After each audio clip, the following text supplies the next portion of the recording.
शिक्षक और छात्र दोनों के बीच अंतःक्रिया के बारे में बात करेंगे।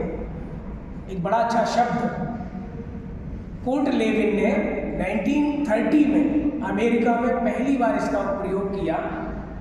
1930 में यूएसए संयुक्त राज्य अमेरिका में किसने?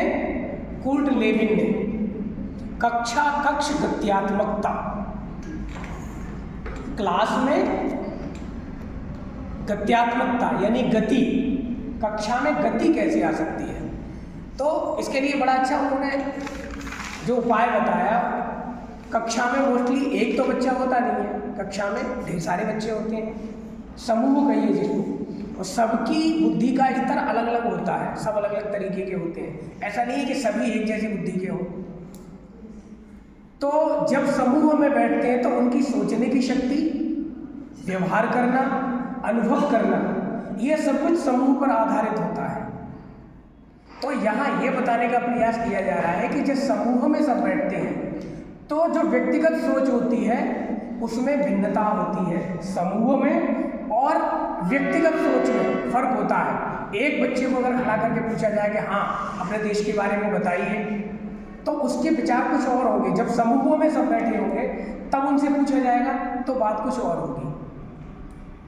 तो यहाँ ये बताने का प्रयास किया जा रहा है कि कक्ष की जो गत्यात्मकता है वो बढ़ाई कैसे जा सकती है।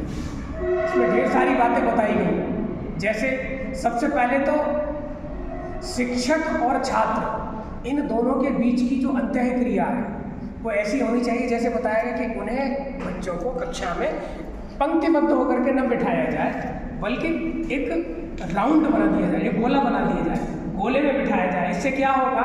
इससे एक दूसरे के प्रति अट्रैक्शन होगा, इंटरेक्शन होगा, यानी एक दूसरे को देखने के बाद ही वो आपस में वार्तालाप कर पाएंगे। क्योंकि जब गोलाई में बैठे होंगे तो सबके चेहरे एक दूसरे के सामने होंगे। इसका ये रीजन, ये कारण हो सकता है।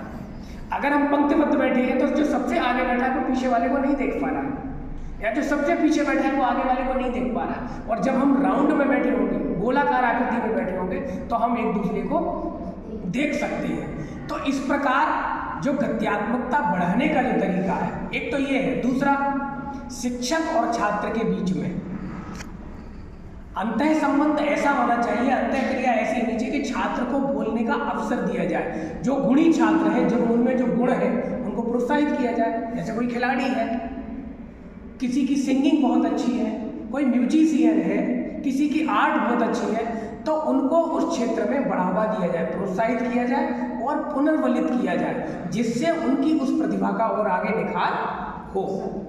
ये क्लास की गत्यात्मकता, उसको देख करके दूसरे बच्चे और सक्रिय होंगे। फिर तो कक्षा में इस प्रकार जो गत्यात्मकता बढ़ेगी, इससे क्या होगा? पठन पाठन में, अध्यापन में भी फर्क पड़ेगा।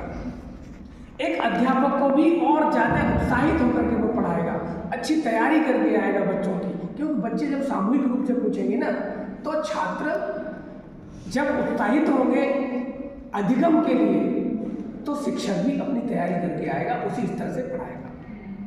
तो इस तरह से शिक्षक और छात्र की जो अंतःक्रिया है वो बहुत ही ज़्यादा मजबूत होगी और उससे अधिगम की प्रक्रिया, नई शिक्षण विधियाँ तैयार होगी, अधिगम की नई प्रणाली जागृत होगी। इससे बच्चों में अधिक से अधिक सीख बढ़ेगी।